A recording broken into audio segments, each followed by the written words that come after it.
All right, everybody. As you know, there was a big verdict that came out today in the Trump trial in New York City. However, it came right after we were taping. So enjoy this episode. And then at the end, we'll go around the horn and get quick reaction from each of the besties on what they think of the Trump guilty verdict in the New York hush money trial. And a little update on the market close and tech stocks tanking and after hours trading. Stick with us. Man, what a week I've had. Oh, you have an intro. Oh, I smell an intro. Tell us, Jacob. What kind of week have you had? What kind of week have you Incredible. had? I got, I've always been a fan of Howard Stern. And his agent, Don Buchwald, called me. He saw the show last week. This is all true. And they said they want to start a production company. So I started a production company and I've already got my first show. I've signed my first show, the pilot. What is the show? Well, here it is. Let me show you. Thanks for asking. What you are witnessing is real. The besties are not actors. The cases are real. Both parties have agreed to settle their disputes here in our forum, J-Cal Production, the Rain Man's Court. Yeah, it's lawfare. On today's show, Chamath guilty of first-degree unbuttoning? Friedberg accused of plastic perjury? Jason appealing his grifting conviction? Throwing the book at Felonious Fauci. Welcome to the stand, Judge David Sacks. Hot water burn, baby. Nice. That's really good. It's the first show from If J-Cal I'm Productions. the judge, then what does that make you? Are you like the bailiff? Like He's what? the Yeah, I'm bailiff. kind of like the host. I'm okay. He's who's the this punch-up guy guy. who does American Idol? Ryan Ryan Seacrest. Seacrest. I'm like going to be the new Ryan Seacrest. That's what they envisioned for me, and that's my first spin-off show. So here we go. Let your winners ride. Rain Man David Sacks. And instead, we open source it to the fans, and they've just gone crazy with it. Love you, besties. Queen of Quinoa. There's a lot of news. My inbox is blowing up. I went over to Threads to see what was going on over there, and I got absolutely savaged. Threads is like all the hall monitors left one school. Like if they took the 4 hall monitors from every school in the country and could put them all in one place, What is that's Threads? Threads. What is Threads? Threads is like Zuckerberg's Twitter revenge killer that he created, but all the journalists and woke folks went there. And then all the conspiracy theories took over X and Twitter and like freedom of speech in one place and then the hall monitors in the other. But my Lord, the inbound I'm getting, Sacks, on apparently you're having a party this Thursday and a couple of people are coming, a soiree. Well, it's my We're birthday. having- It's my birthday party. Oh, yeah, okay. So there's a little soiree happening. Sacks, enlighten the audience. What are you up to? Well, we're hosting an event for President Trump.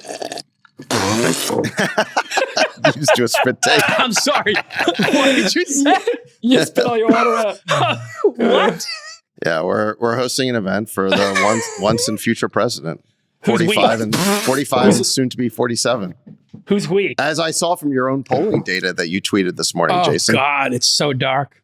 It's so dark. The betting markets are just, basically, they seem to have already made their decision. The betting markets, right? And the betting markets, they're not always right, but they were wrong, actually, about Hillary and Trump. So who knows?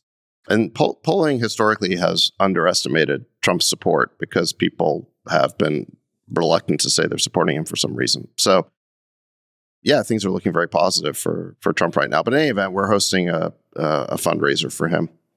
And he said that he wants to come on the All In Pod at some point. So we just need to schedule that. By the way, we did this for, let's not forget, we did this for RFK Jr. Yeah. He appeared on the pod. We did a fundraiser for him. We did it for Vivek Ramaswamy. Mhm. Came on the pod. We did a fundraiser for him. We did it for Dean Phillips. Yeah, that's right. Chris So- Christie came on. And Chris Christie came on, although I don't think we technically did a fundraiser, but we would have. And we've asked President Biden, and we have not heard back. And when we say So we... sorry, let me just let's ask parse that out. Chamath. So first of all, who's we? And Chamath, would you Yeah. host a fundraiser for Biden as well as Trump? Absolutely. Look, here's the thing. I am an apolitical person who has to make a difficult decision every 4 years. And I think most of us are like that. I don't think it's so easy to wake up in the morning and say, oh, I'm clearly a Republican or I'm clearly a Democrat. There's parts of both sides that appeal to me. And so you have to make these reasoned decisions. And then that gets even more complicated right? So the most important thing for me is get as many people on in a position to tell their version of the truth so that you can see an unfiltered version of that truth and decide for yourself. So I was really blown away when I heard Dean Phillips and Bobby, and I thought there's parts of both of those platforms that I agree with, there's parts that I disagree. And the same thing happened when I sat down with Vivek. I thought that I wouldn't agree with much. I ended up agreeing with a lot. There's a lot of stuff that Trump, in hindsight, again, as I've said before, that he did, which was really helpful to America. And one big thing, which had he done, frankly, sets up our children, which is these 100-year bonds and defraying the cost of all of this indebtedness far out into the future.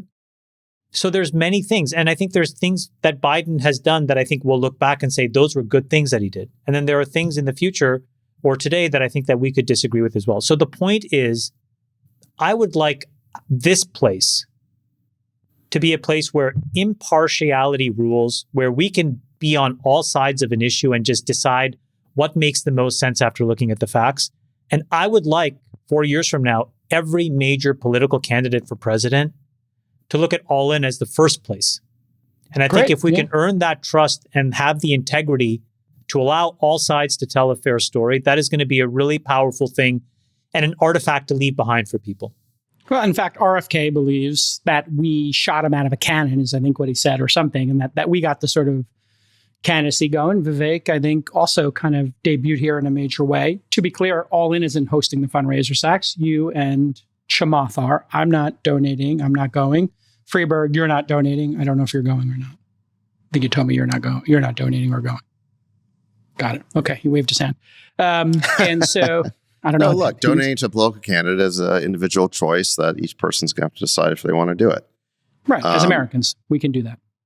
Yeah, if you're willing to open your pocketbook, which I know, Jason's not something that you're inclined to do very often. No, I mean, I don't, I'm not like big into politics, and the idea of giving money to politicians, to me, not my thing. You know, I'd rather invest in the next startup, to be totally honest. If I'm going to put 50K towards something, or God forbid, 250K, for me, I'll put that in a startup. That's what I like to do. But, you know, everybody's different. And, you know, for the people who are asking me to not be friends with Sacks anymore, I'm going to be friends with Sacks forever. We love each other. We're besties. And he can have a different opinion than me. I'm getting absolutely crucified that I'm supporting Trump. And how could I be friends with Sacks? Go yourself. Sacks is my friend. We can have a difference of opinion on some topics. Good for you, Jason. Deal with it. And maybe you could learn something from it. Good for you. Sorry, I'll just say I've heard the same thing. And I told friends and others that have reached out, why are you associating yourself with people that are doing a fundraiser for Trump?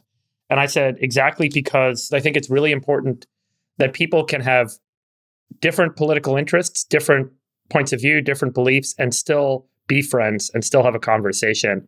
If we can model that in any way, I think it moves the needle, because this whole thing where you only speak with, only hang out with, only talk to, only have dinner with people that you agree with, I think is exactly what got us in the mess that we're in today. People need to have a broader perspective. So well said.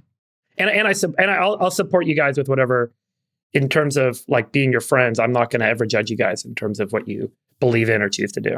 We've said this before, but you know, in the end, what do you have? You have your family, you have your children, you have your friends, and hopefully you have work that gives you some purpose. And in all of that, if there are random people that are judging you for one thing, they'll eventually judge you for another thing. And that is not a path to any sort of contentment. I've donated to Bobby Kennedy. I've donated to the Democrats massively, and I'll donate to Donald Trump. And if there's an opportunity to talk to President Biden and really understand where he's at, I donate to him as well. And so the point is that I would like to be an organizing principle. And I would like to replace today the places that I don't trust to organize and give unfiltered access to knowledge. And those things are the mainstream media. And so I'm willing to put my resources behind being that organizing principle. And I think having a broad cross-section of friends who have different political beliefs is actually a useful thing for a lot of these candidates. Because as it turns out, most people are sort of in the middle.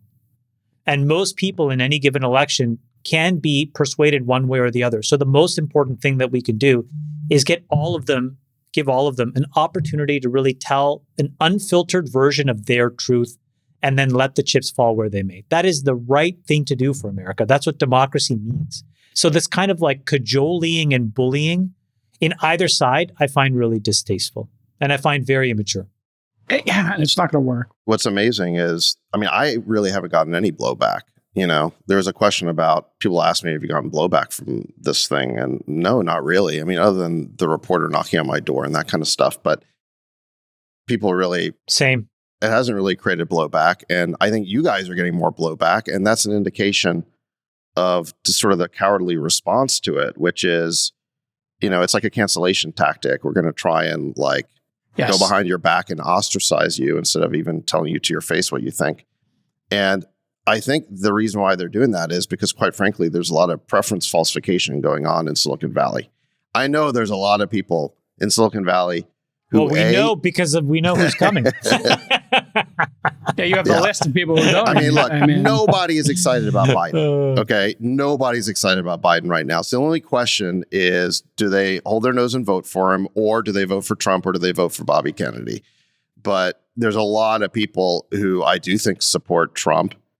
And look, we've A/B tested this, right? It'd be different if we didn't have 4 years of Biden and 4 years of Trump. There's a lot of people who can look back and say that the A/B test we ran indicates Trump. So I know there's going to be a lot of people who support Trump, but they don't want to admit it.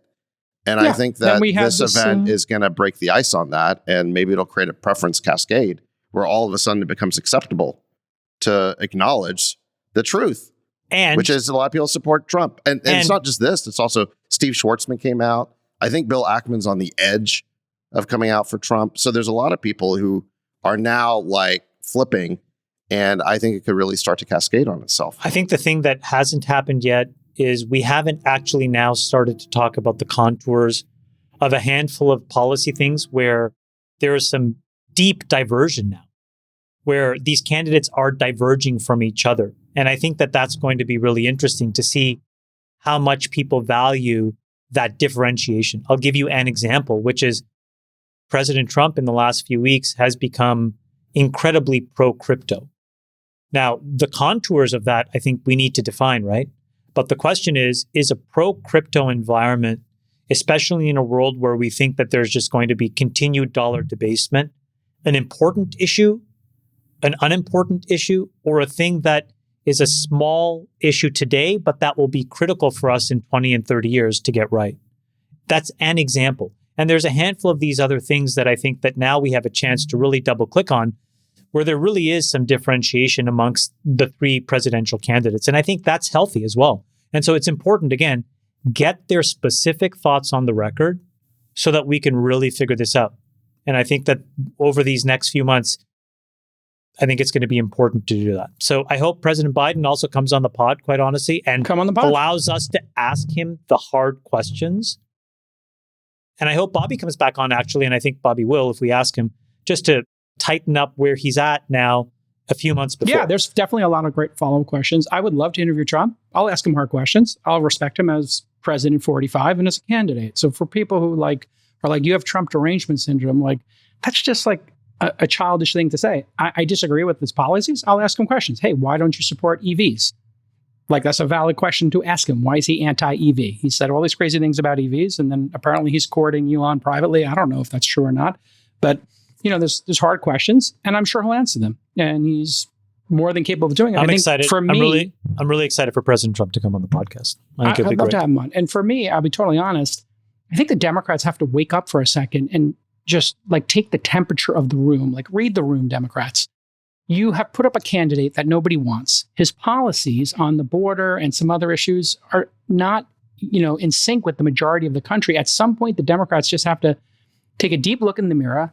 James Carville's doing it. A bunch of them are doing it, and say, we fielded a bad candidate who's too old and people don't believe will stand up to scrutiny of, say, being on the All-In Pod for 2 hours or in the debates, or with a hostile interviewer, any of those possibilities. And so I think if that's the case, we really need to have the Democrats think deeply about maybe fielding a different candidate. And I believe that's what's going to happen in the next 30 to 60 days. So I'm predicting... You think there's going to be a switcheroo? 100%. If you just look at the polls, it's 100% there'll be a switcheroo. Who's the switcheroo? I have no idea. It could be Gavin. It could be anybody. Anything's possible. I think Trump's going to demolish him in the debate. I think he'll sink to 30% in the polls. And then the Republicans are going to the Democrats will find a way to give him a graceful out, and then they'll field somebody else. When's the first debate?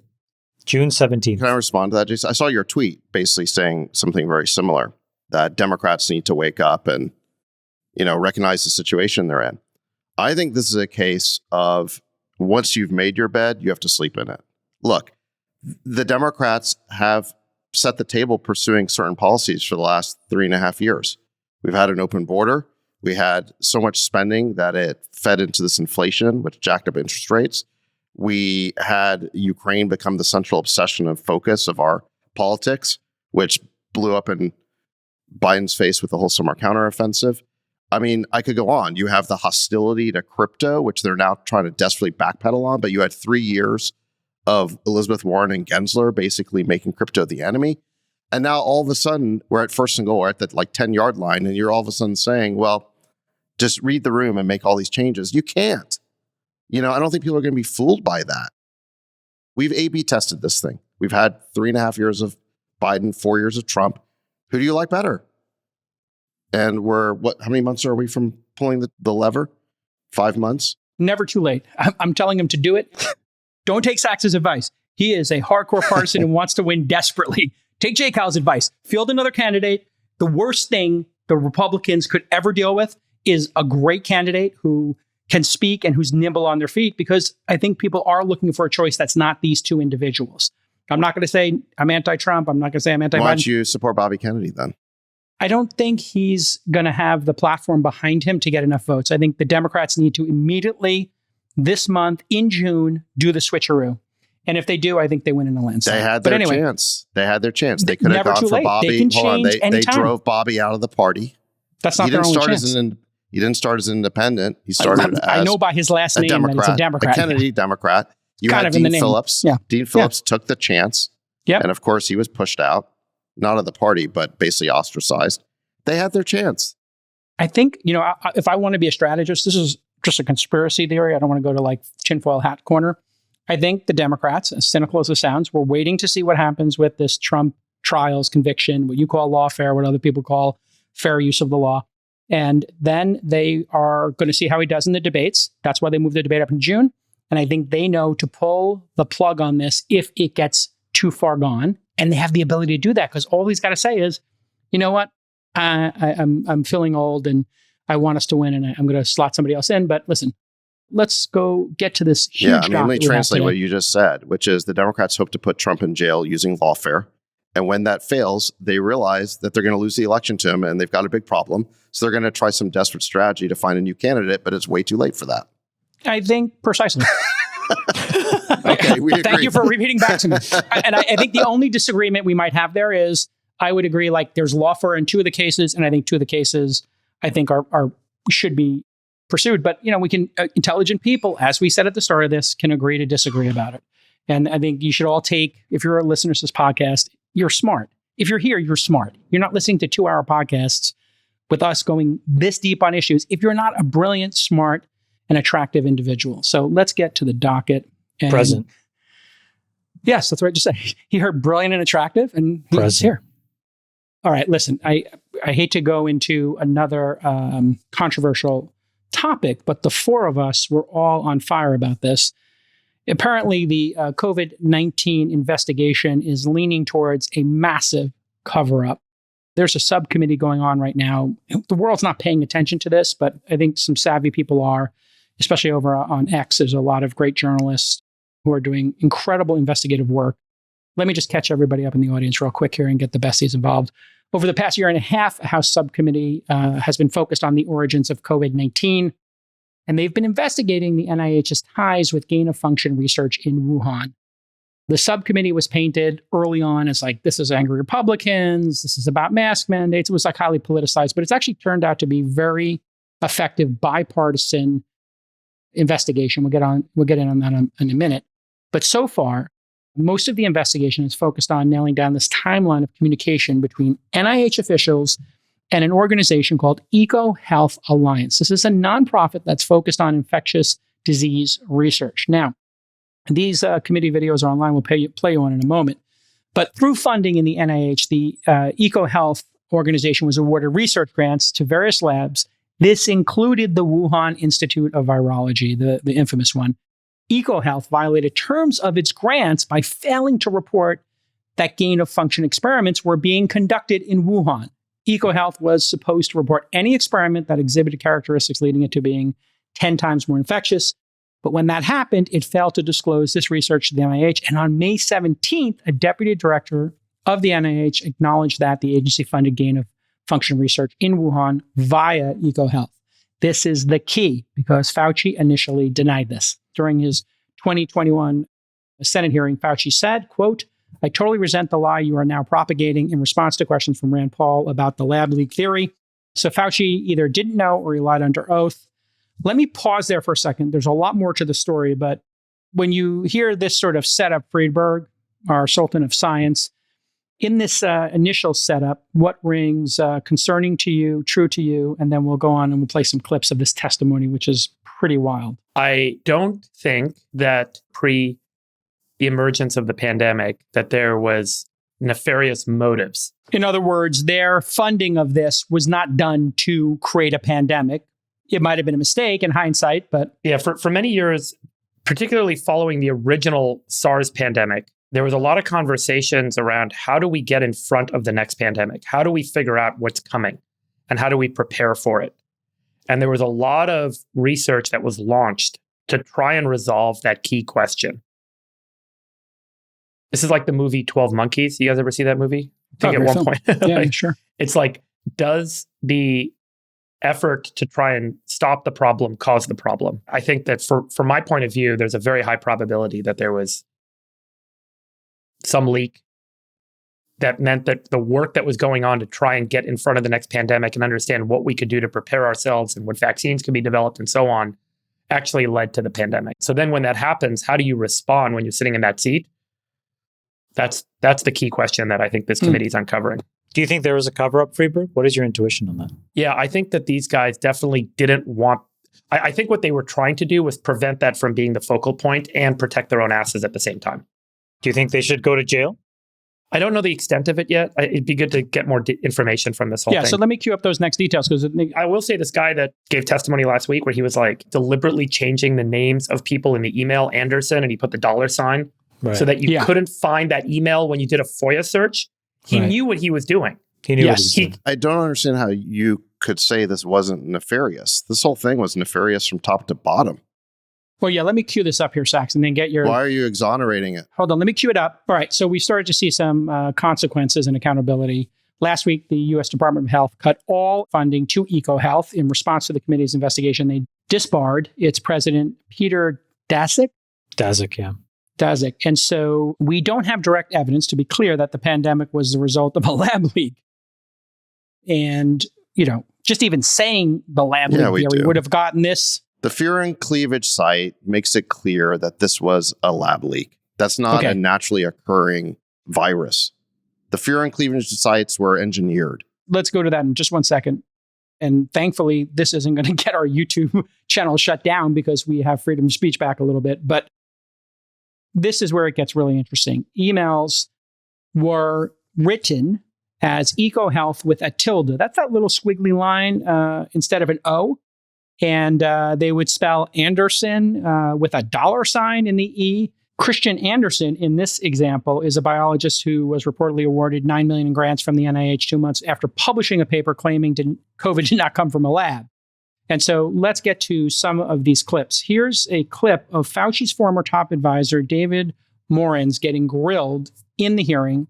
And I'll play 2 clips and then I'll give it to you, Sacks. On October 25th, 2021, another scientist wrote, quote, "David is concerned about the privacy of text and other messages from his cell phone to you and me because he has been using a government phone. This came from Tony," end quote. Sir, did you ever have any conversations with Dr. Fauci regarding using personal phone or email to communicate with Dr. Daszak? I don't remember it. It's possible. I probably wouldn't have remembered it, and I don't remember it. On January 18th, you testified that you did not have any conversations with Dr. Fauci regarding EcoHealth. On October 25th, 2021, you wrote, quote, "Peter, from Tony's numerous recent comments to me, they're trying to protect you," end quote. You meaning EcoHealth and Dr. Daszak. Dr. Renz, did you ever have any conversations with Dr. Fauci regarding EcoHealth? Well, the ones you just mentioned, I don't have any recollection of that. No recollection. No recollection, no. All right, so we're on the no recollection train, and then I'll give this final clip here. This is unbelievable, Sacks. Apparently there's a FOIA lady, Freedom of Information Act lady, working at NIH to train and help and mentor people on how to avoid having their communications. These are people who work for us, and she's the FOIA lady at NIH. Play the clip, Nick. And as you've said, you previously testified that you did not delete any federal records. But on February 24th, 2021, you wrote, quote, I learned from our FOIA lady here how to make emails disappear after I'm FOIA'd, but before the search starts. So I think we are all safe. Plus, I deleted most of those earlier emails after sending them to Gmail, end quote. And the next day on February 25th, 2021, you wrote, quote, but I learned the tricks last year from an old friend, Marge Moore, who heads our FOIA office and also hates FOIAs, end quote. Yes or no? Is Marge Moore the FOIA lady you were referring to? She was at the time. I believe she's retired since then. Did the NIH FOIA office instruct you on how to delete emails or avoid FOIA? No. All right, Sacks. There's your red meat. Smoking guns everywhere. What do you think? Please give me a couple of minutes to kind of lay out what happened here. Okay, so Fauci knew very early as February 1st of 2020, that COVID came from a lab leak. The scientists said so. All they had to do was look under a microscope and see the furin cleavage site, which is not naturally occurring. It's something that was added, basically bioengineered to the virus in order to make it more transmissible in humans. So they knew right away that this somehow came from a lab leak. And Fauci and Collins said in emails that they were going to begin a brutal takedown in order to conceal this fundamental truth of the lab leak from the public. Now, why would Fauci need to conceal this? Because he had funded gain-of-function research programs via Peter Daszak and the EcoHealth Alliance to conduct, again, gain-of-function research at the Wuhan Institute of Virology. Moreover, Fauci was personally responsible for reversing an Obama-era decision to prohibit gain-of-function research because it was so risky. Fauci wrote op-eds justifying gain-of-function research. He wrote a paper in 2012, which was actually quite candid about the risks of gain-of-function. He describes the kind of lab leak that could occur and the type of virus that could escape from a lab because of gain-of-function. But then he says that it's a risk worth taking. So this is somebody who funded the Wuhan lab. He funded gain-of-function research. He was personally responsible for lifting the ban on gain-of-function research. He had a lot of reasons to want to hide the fact that COVID was engineered in a lab and was lab leak. And so we know that even before this conspiracy to basically defraud the FOIA request, that Fauci had done things like organized that letter to the Lancet, which smeared and demonized scientists who were trying to tell the truth, saying that the so-called zoological theory was nonsense. This had to be from a lab. He was doing things like this. And now we have this added piece, which is this longtime colleague of Fauci and Collins at NIH, Dr. David Morenz, developed a strategy for evading FOIA requests that would expose the truth. He did this by deleting government emails, which is a crime, by using private email to conduct government business, which is also a crime, and then strategically misspelling names and titles to frustrate the FOIA searches. And then the craziest part is that Morenz foolishly detailed his schemes in emails that Fauci would have seen, that Fauci was on the distribution list of. So he has no plausible deniability. It's literally like, they're like, here's how we can avoid getting caught in an email. You have to see the FOIA piece within the overall picture here, which is Fauci from the get-go was lying about the origins of COVID in order to cover up his role in funding this type of research. Yes. And there was a comprehensive effort by people at NIH, likely at Fauci's direction, to, again, not just cover this up, but to smear scientists who they are went telling on the us the offensive in addition to trying to cover their essence. Yeah, people like Jay Bhattacharya, who then got banned on censored Twitter. And banned on social media. By the way, who is a Stanford professor, was banned for speaking up. Chamath, let's zoom out here and start thinking strategy and theories of what's going on here. I have my own, but I'm curious to hear yours first as we go around the horn here. What's your take on this? I would like to make 4 points, I think, that kind of summarize my view of this. I think what happened here needs a really clear accounting because the implications are far greater than I think people realize. And I think why maybe the 4 of us have always been tugging on this little thread is because each of us instinctively understood that. So the first is, if you just look at the macroeconomic consequences of what COVID did and our reaction, we broke the seal of having absolutely no accountability on massive spending, right? So there are subsidies, there are kickbacks, there are government programs that now number in the trillions of dollars a year, incremental to what we were going to spend if things were the status quo. And the problem is that, and Friedberg has talked about this really eloquently in the past, it's creating a massive debt issue that us and our children and our grandchildren will have to deal with. If we had responded to this pandemic differently, those issues would not have occurred.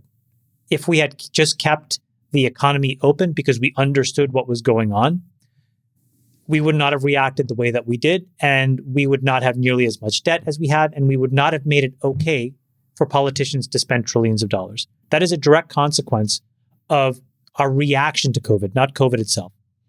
The second is we caused billions of people all around the world to take immaturely tested drugs. They were called vaccines. We found out that they were modestly effective at best. And then some of them were designed in some ways to manipulate our DNA, and we just don't know what the long-term impacts will be. We see some small issues of myocarditis. We see other issues of all-cause mortality. But the point is, we just don't know. And that would not have happened had we not rushed to force people to stand in a line and get a jab in order to get back to their normal life. That was a direct consequence, not of COVID, but of a reaction. The third is what we're realizing right now is that we had this power-drunk apparatchik. And this is similar to the quote that Mike Pompeo made. When he took over the CIA, what he found, and he said this after, when he left, was there were people on the top floor of the CIA building, the 7th floor of the Pentagon, that fundamentally believed that it wasn't the Democrats nor the Republicans that ran the country, but it was them. And I see a similar level of arrogance here, which is this belief that they know better. And so what they did was they committed the greatest sin, which is where the cover-up is way greater than the crime. And they created a setup where all of these things were amplified by their prestige, their perceived scientific knowledge.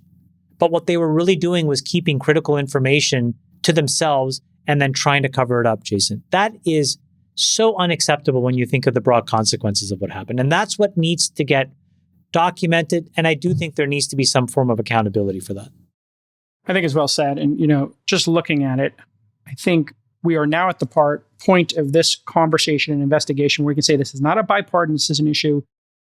And everybody knew, like we had these conversations on this very podcast, the public knew something didn't seem right about this. And if you just think about this from first principles of what occurred here, Freiberg, we funded gain of research to create these super viruses that what I think other people could just as equally call a bioweapon with the Chinese. Now, we're supposed to be arch rivals here. We're like these competitors. And then when it came out and it leaked, and of course, I don't think it was released on purpose. When it came out, the people who work for us and we trust with our family's safety, who funded this in order to save their own reputations, to cover their asses, then lied about it. And then, like as you said, Sacks, perfectly, they went on the offensive. These people were not elected by anybody. That's right. These people work for us, and they failed us. This is a crime against humanity of the greatest cause. People committed suicide. People died because they had depression. Our kids lost 2 years of school. Totally. This generation has lost their education, and now we have burdened them with billions, hundreds of billions of dollars in debt from this. This is trillions, a failure. Jason, trillions. Tens of trillions. This is a failure of leadership, it is a crime. And when people said, prosecute Fauci, they were like, you're being hysterical. This is ridiculous. These people need to be prosecuted. If you hid this stuff from a FOIA request, you need to go to jail. There needs to be accountability here. I think for what they did to society, our children, in the future. I am infuriated by this. Imagine what happened in the Situation Room or the equivalent, wherever the President of the United States, all these world leaders were coalescing to try to make decisions in that period. They all looked at this quote unquote expert. They pointed at Fauci and said, lead us out. And so do we not think that at any point he was thinking, how do I do this in a way where I have no fingerprints? Clearly the answer is, in fact, he was leading from a position of how will I not have any fingerprints on this? And so did we get the best advice? On the margin, I think it's pretty fair to say we could not have gotten it because he was too conflicted. He was figuring out how to cover up what happened as opposed to just own it and then help the world get out of it. Yeah, I mean, talk about like incinerating your entire career and legacy, but putting that aside, the morality of covering this up. And, so then you have to think, Chamath. And this is why I was like, what is the strategy? What goes through somebody's mind when they decide to do a cover up this level? Is it just fear of getting caught and their lives being, in their mind, ruined and they're going to do this incredible cover up? I actually think that they thought this would become a globally destabilizing moment between the United States and China, and that there could be revolutions. Now, I know that this is now sounding really conspiracy theory, but if you're sitting there and you're like, what if the public finds out we created this and their grandparents died from it and their kids didn't go to school because of it? There'll be riots in the street. But if enough time passes, maybe there's not riots in the street. Well, you know what? This is something that is just so abhorrent that, people need to really be held accountable. Freeberg, your thoughts? What would you guys do if you're sitting in a policymaker's seat today and you're being offered by scientists this ability to go and figure out what the next big virus will be and start to make plans for getting in front of it by understanding the biology of these viruses, by seeing where they're going to evolve to, and by trying to get in front of the next pandemic so that we can protect the population? Do you guys support that sort of research? And what are the questions you ask? So let's, rewind 15 years, pretend Fauci doesn't get to make those decisions. You guys are the policymakers. And folks say, SARS just happened. We want to do this research. We want to figure out how to get it. What do you do? And how do you answer that? There's a really simple question. If anybody who's watched any kind of science fiction or knows the history of this kind of research, which is, don't do this in a population center. And how will you prevent it from breaking out? Like literally, that's job one. If you're going to, even if you're not going to, like literally every science fiction film has this. It's like, put it on an island. And there's an island off Long Island where they keep these things. I forgot the name of it. Is it Plum Island or something? Well, look it up. Yeah. And by the way, there are internal NIH emails that suggest that COVID leaked from a level 2 facility. They call it BSL-2.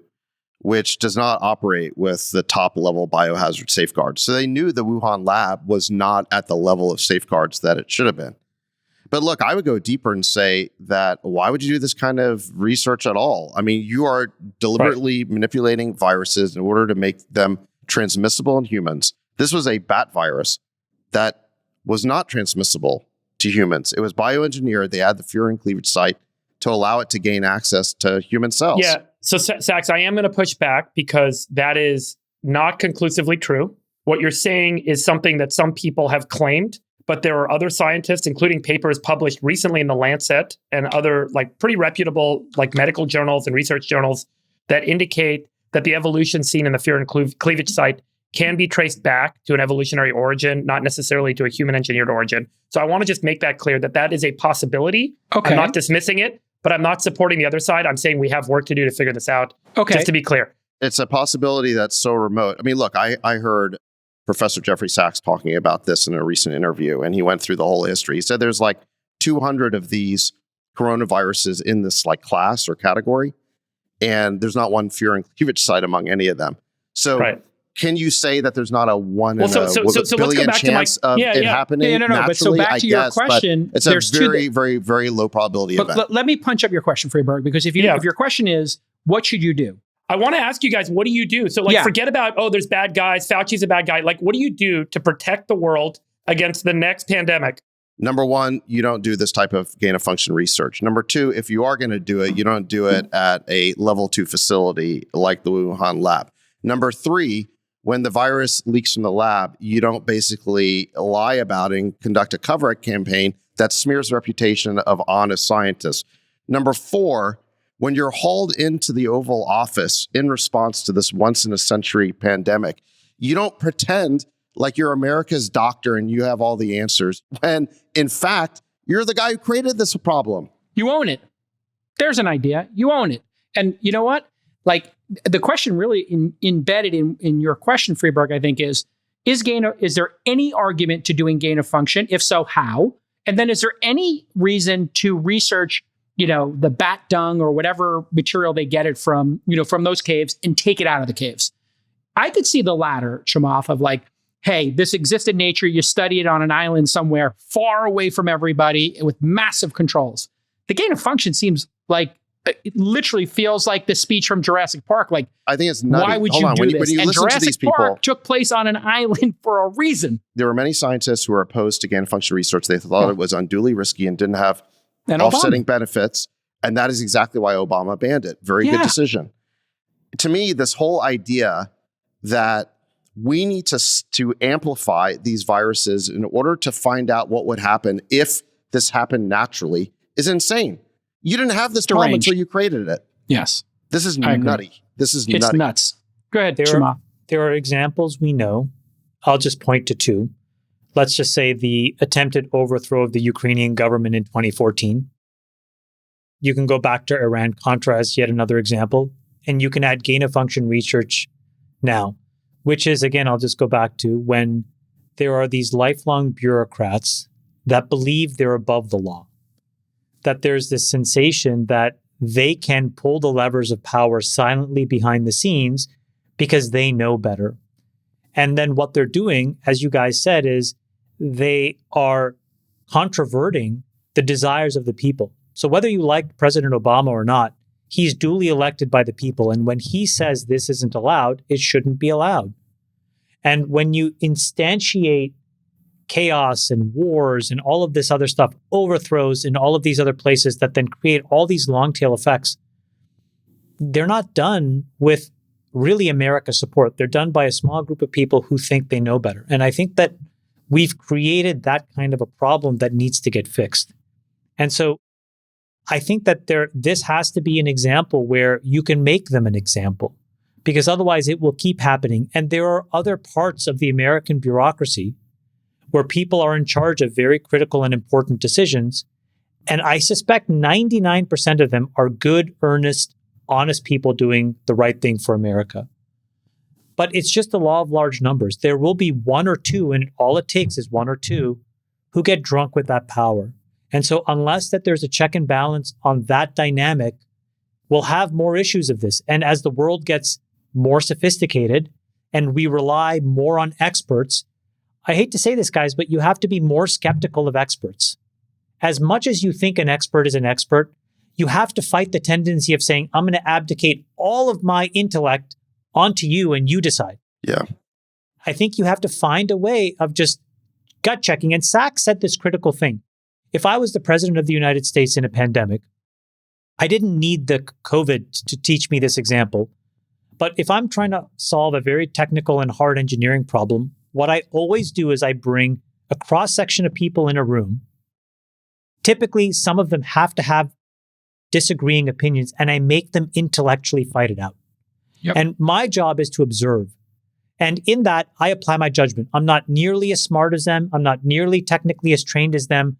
But that is a process that works. And I'm just questioning, it couldn't have happened here because, as Sacks said, if you basically bury the reputations of the folks that are pushing back, you could never bring them inside the room in the Oval and have a conversation with them and say, hey, Jay Bhattacharya, give us the red team version of what you think is happening. Yeah.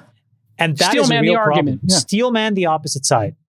Let me build on a point Chamath made, which is, I think we have to ask the question, what type of government do we really have? You know, we call ourselves a democracy, but are you a democracy when the elected leaders come and go and the really powerful bureaucrats running the government, running these agencies, stay for decades and decades, And if the president disagrees with their policy, they can just wait them out. Fauci wanted to do gain-of-function research, maybe, by the way, at the behest of DOD. We don't know. Could have been a bioweapon or biodefense program. There's a lot more to this that we don't even know about yet. In any event, it's clear he was passionately committed to funding gain-of-function research. He just waited for his opportunity and implemented his will. Victoria Nuland in the State Department, passionately committed to basically bringing Ukraine into NATO and using that to essentially provoke a regime change operation in Russia. Again, she just had to wait for her opportunity to basically keep pushing these policies for decades. These are the people who are really running the American government. How would you change it?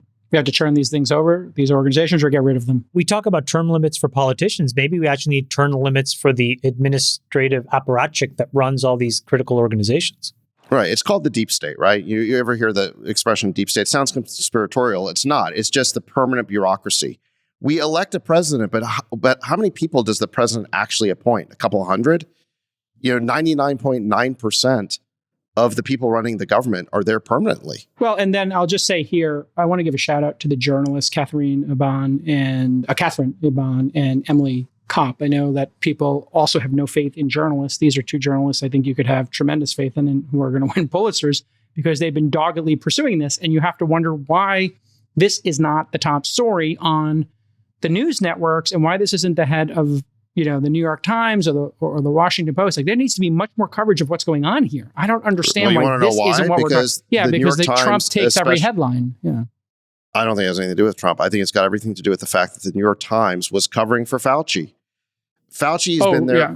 Fauci's been there for decades. He is a major source for the New York Times, just like he was a major funder of grant programs, right? So there's a lot of people who have developed a dependency on Fauci. I mean, for information, you think access journalism is what's going on here. He gave them access. There's no question that the New York Times was covering for this. The New York Times definitely promoted the idea that anyone pushing the lab leak theory was somehow a conspiracy theorist or a nut. And you have to lay on top of all this, Sacks, it's a political environment. They were pushing that whole crazy wet market theory. And the wet market theory. The pangolin. Remember the pangolin?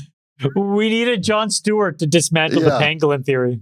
In relation to that, these wet markets have spread massive viruses and all kinds of things. And they do need to be.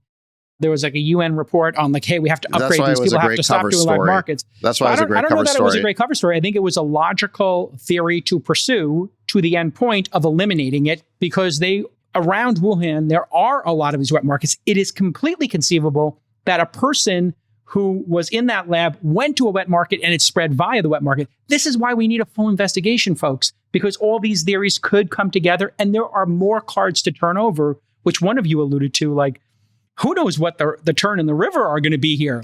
What did China know? What did our government and China know? Maybe they are making bioweapons. Maybe they're doing even worse stuff that we don't know about. Maybe there's all kinds of rogue programs that are occurring here. That's why we need to keep digging and digging. The American public must hold these people accountable, and they need to tell us who else was involved. Because if Fauci's involved and this guy's involved, there's other people. I want to hear from everybody. There's many crazy parts of this, but I think maybe the craziest part of the whole thing is that when the pandemic happens and the elected government of the United States, the president, needs to pull in the resources to manage a policy response, who do they pull in? Fauci, the guy who created the problem. It's kind of like when they have Nuland be our chief diplomat in the State Department, and she's fomented the coup in Kiev in 2014. It's, again, these bureaucrats are doing the exact opposite of what they're supposed to be doing. They have to take ownership of this and being honest, yes. But I think to answer your question, what do we do about it? I think we just got to clean out the stables here. Yeah. I think we just got to disband some of these government departments. Why do we have so many? This whole alphabet soup of three-letter agencies. I think Vivek Ramaswamy had the right idea. Let's just get rid of a bunch of these things. Zero-based budget, the whole government. Start over. Yeah. And just go right through each one. And you know what? It should be a bipartisan issue, but there's so much money involved. And this is one of the challenges in a capitalist system is there's so much money, there's so much grift to go around that when something like this happens and there's an opportunity to, make a vaccine and put a couple of $1 billion into this Lightspeed thing, which was a great idea, seemingly, everybody lines up. Okay, yeah, sure, we'll get involved. We'll take some of that money. Yeah, buy 1 billion shots from us. President Trump was really onto this because he's the one that really coined the term the deep state and went after it. And if you think about the other side, right, the people that are there, it must be very discomforting to hear because a lot of those people are folks that worked hard, tried to go to good schools, get educated, and join an infrastructure to move a country forward because they believe in the country and the values. Sounds of like America. a noble mission, right? But over long periods of time, most people come and go, and then there's a small cohort of folks that sort of end up ossifying and running the top parts of this permanent bureaucracy. And I think Sacks is right. They start to observe just the simple principle that all these folks come and go, yet I'm still around. President comes, president goes. Undersecretary comes, undersecretary goes. The secretary of this comes, then they go. And so they start to believe that they're really in charge. And that's where the deep state idea comes from. At least we're in a democracy where these hearings are occurring. I just want to give kudos to, in addition to those 2 journalists, to the people on this subcommittee who are doing it in a bipartisan way, and they're being relentless. I think that's the honorable thing to do. I encourage them and those investigative journalists to be relentless. And kudos to Rand Paul too. Remember when he was he was in profiling the courage. People were like, this guy's a loon. No, Rand Paul had it right. To your point about what does this mean for our democracy, I want to just bring up the Semaphore article where they polled young people and young voters. They despair over U.S. politics. They describe the United States as a dying empire led by bad people. I mean, now, after what we've learned about COVID, and I would argue also the whole background to the Ukraine war, is this right? Exactly. Their intuition is right. Yeah, from the mouths of babes. I mean, if they covered this up in the way it's looking like, I would call this behavior not bad. I'd call it evil because it was premeditated. And then, look, the point is, we're supposed to have this check and balance from the media, but when the media is complicit because they like to be in those halls of power, that's where these feelings come from. I think the latest stat that I saw is I think more than 52% of Americans now believe that the mainstream media is untrustworthy. And that's a really terrible place to be, which means you're basically... Where do you get truth? You're consuming something that's just fundamentally not true. I mean, burn it down. I mean, that's the conclusion any logical person would come to is just burn it down. This makes no sense that they would try and cover this up. The right thing for Fauci to do is say, hey, listen, we didn't do gain of function, under Obama. We did do it here. It's obviously been a mistake. We need to never do it again. And here's the roadmap to make sure that we protect people from the next one. Thank God this one didn't kill children the way it's killing old people. And by the way, this is going to crack open. I encourage you all to be vocal about this and to watch on Monday because Dr. Fauci is scheduled to appear in a hearing before this same subcommittee. And that is going to be explosive. Live streamed on YouTube. We'll put the link in the show notes. Since we're in the don't trust anybody and have your own sovereignty and we're in the libertarian moment, let's go to our crypto correspondent. It's Crypto Corner with Chamath. So it's part of my production company. I'm now doing Crypto Corner with Chamath. That'll be next week's cold open. I thought it would be good to talk about crypto for a couple of reasons. One is because we just had the halving at the end of April. Did that happen? The halving is where, just for folks that don't know, the way that Bitcoins are created is by solving these complex mathematical algorithms that take a lot of time and energy and money. And when you solve it, you get rewarded with some number of Bitcoin. And roughly every 4 years, that reward gets cut in half. It's called a halving. And this week, I saw somebody who reminded me all of this. And I just want to give this guy a proper shout out. So his name is Wences Casares. And Wences in Silicon Valley, I would say, really was agent zero of Bitcoin. He was the one in 2010 that introduced it to me. I remember he reminded me of the story, actually. We were at Oren's Hummus. And he's like, he's Argentinian. He's a Greek. So I'm going to try to copy. He's like, Chamath, you need to buy the Bitcoin. So I heard the story. I fell in love with it. I remember I called my family office. I'm like, buy me 1 million of these things. And he was like, or $1 million worth. And he was like, are you crazy? And I was like, no, there's just a little appetizer. We'll get to the main course. Anyways, he has done a phenomenal job of understanding and proselytizing Bitcoin. And I want to thank him because he really put me onto this. But he mentioned something to me when I saw him a couple of days ago, which is you should really look at the pattern of Bitcoin after a halving. And so I was really curious. And so I had a guy on my team, Quentin, put this together. So Nick, let's go to the first page. So why is this interesting? So here's a little Bitcoin price analysis for you guys. So there's been a couple of halving cycles that have happened. And I asked him to go back and look at the price performance 1 month after a halving, 3 months, 6 months, 9 months, 12 months, and 18 months after a halving. And what you notice is that there are these moments initially where essentially when you go through a Bitcoin halving, people are sort of reassessing what's happening and they're trying to figure it out. That's sort of what I would say happens in the first month and roughly what also happens in the first 3 months. But then within 6 months to a year and 18 months of these things, there are these crazy price appreciation cycles that happen. So that's what this page shows, which is, 18 months after the first halving, the Bitcoin price returned 45x. After the second halving, it returned almost 28x. And after this third halving, it returned almost an 8x, which is really incredible returns in such a short period of time. If you go to the next page. And so if you graph that, this is what it starts to show, which is what is this price performance after each of these halving cycles. Now, why is that interesting? Well, it's interesting because on top of this halving, which theoretically, if history is a guide, we should see some price appreciation.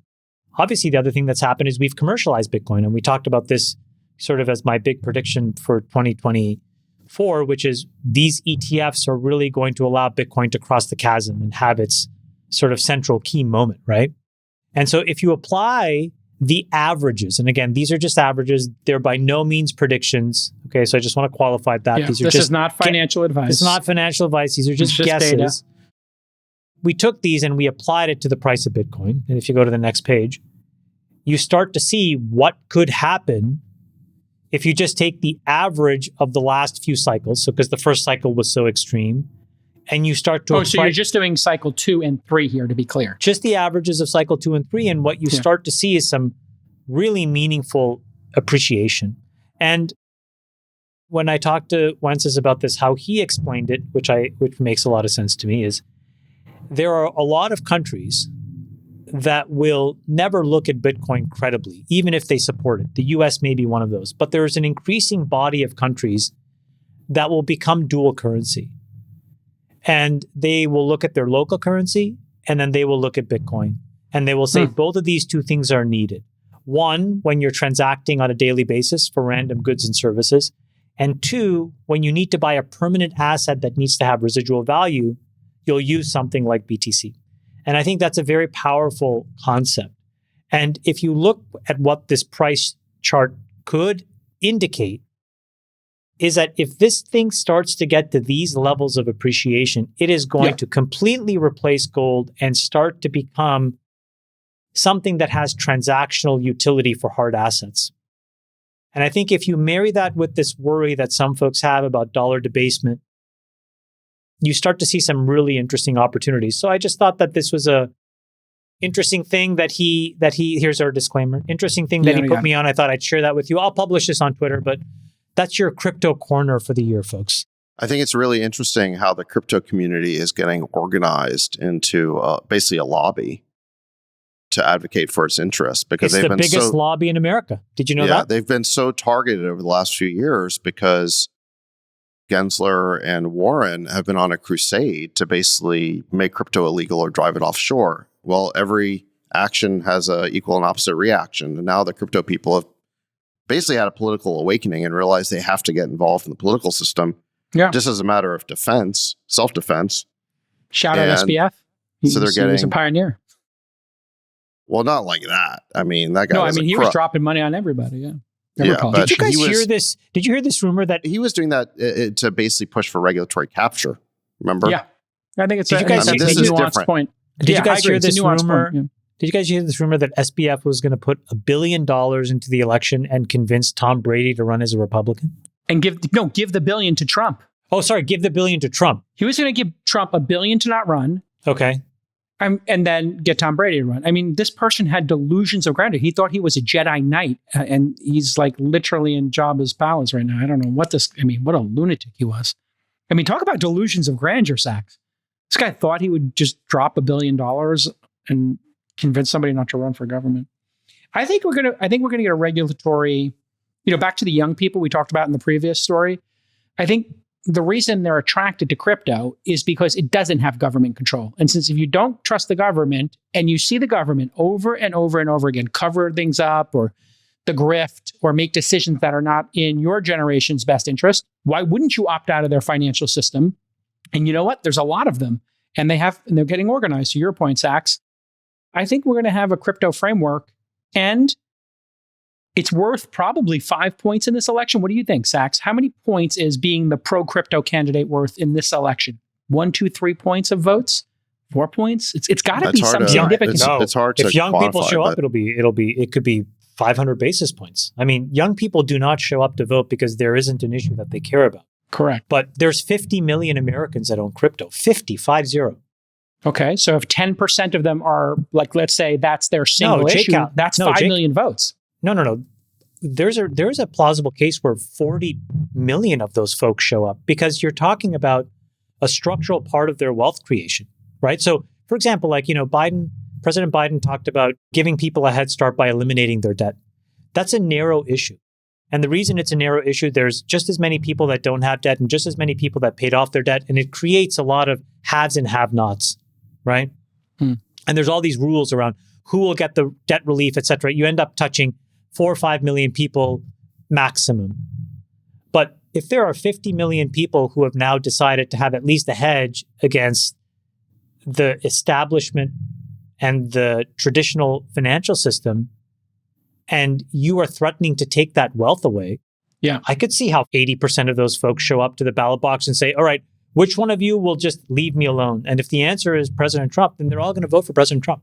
I think this is like such a great issue for political candidates to embrace. And it's just such a simple framework. I've said it a dozen times. Create a sophisticated investor test. Let 1,000 flowers bloom. People can make whatever crypto projects they want. But to buy it, you just have to take a simple test like a driver's license so that you don't risk your entire net worth or whatever. If you do, you're an informed buyer of crypto. Just make a sophisticated investor test and let's move on. Chamath, just since we're in Crypto Corner, before we leave Crypto Corner, when is my ape going to be worth money again? When will my ape go back up? Never. Okay, so my ape's not coming back. Okay, so I guess I shouldn't have done that. All right. Wait, how's Sacks Coin doing? We had Sacks Coin and we had my coin went crazy, but that was a pump and dump scheme that we had nothing to do with. I will never sell you a coin until I do. I just want to let everybody know that. If you get a DM from me, I am not selling J-Coin until you hear it first. I would literally do an angel investing coin immediately if there was a framework for it. It would be the greatest idea ever to have like a J-Coin and I could just like put it into startups and then people could buy and sell it and be like this ongoing evergreen venture. Where's my JDAO? I love DAOs and I love the idea of an angel investing coin, but man, a startup coin would be brilliant. Yeah, the Jason coin is basically at zero. It was worth the Sacks coin is down to $8,000. Yeah, to be clear, I didn't have anything to do with Sacks coin either, but I was more amused by it than anything else. Yeah. Well, my friend decided to tell everybody he was going to buy some and then straight to the moon. Yeah, it's pretty funny. It's hilarious. I have some. We've only bought crypto twice. We have some Doge, which I bought during like our Doge phase a couple of years ago, and then my wife presently bought Bitcoin, at a very low price when everybody was talking about it around Thanksgiving. And her Bitcoin went phenomenal, and my Doge is at break even now. So I've spent 2 years just on the pendulum. But who knows? Maybe Doge will become a thing again. I love Doge. All right, we have a bellwether of sorts here. Salesforce dropped more than 20% after reporting earnings.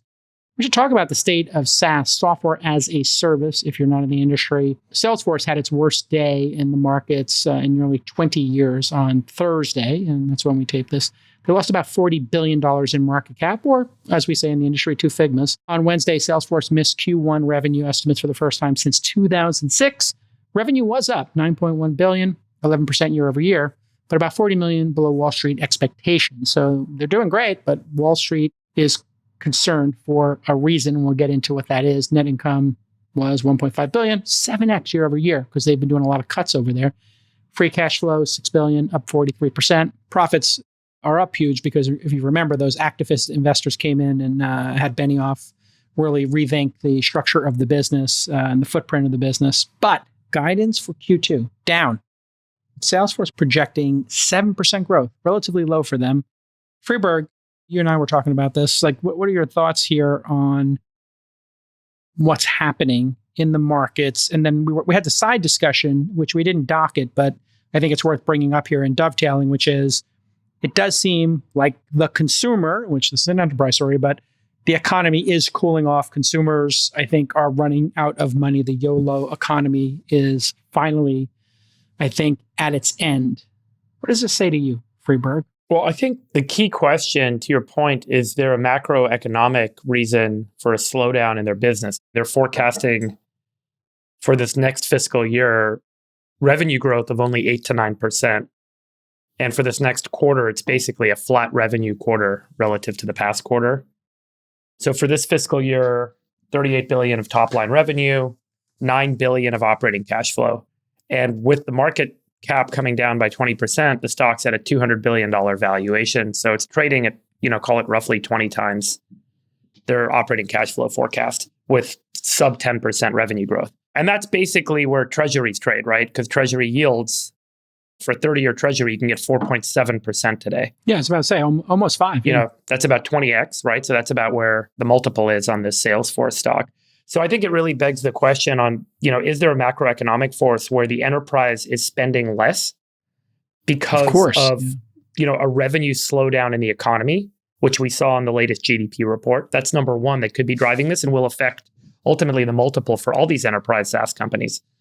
Or number two, is there a shifting underway in the SaaS business model that the premium that SaaS companies were able to charge and the pricing model on a per seat basis and the dollars that they're able to charge per employee or per user is so significant relative to what that enterprise can build themselves now with the commoditization available to them under this new era of AI and the ability to build tools internally or the ability for competitors to emerge with significantly underpriced alternatives because they can use generative AI to make software that can compete.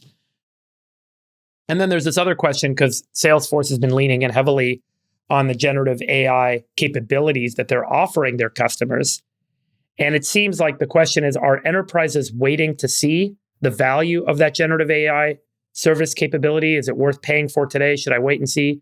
Or is it actually indicating that there's a big commoditization in generative AI underway? Okay. Meaning, why do I have to pay Salesforce a bunch of money when I can use some open source third-party tool or some more freely available tool? So Chamath, Freeberg presented two options here. One of them, macroeconomic slowdown. The other one, hey, software, belt tightening is happening inside the enterprise and it's cheaper to make. So maybe we have a deflationary kind of situation inside companies. I guess this is adjacent. That last part of his theory is adjacent to the 80-90 mission you're on with your new startup.